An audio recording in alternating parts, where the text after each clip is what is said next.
सध्या ट्रेंडिंगला असलेलं गाजलेलं महाराष्ट्रातलं भजन आहे, संपूर्ण देशात म्हटलं जातं। एक ताड़ी सब एक साथ।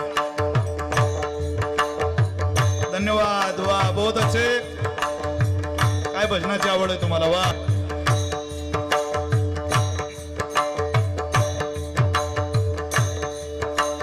तीन बाण के दारी तीनों बाण चला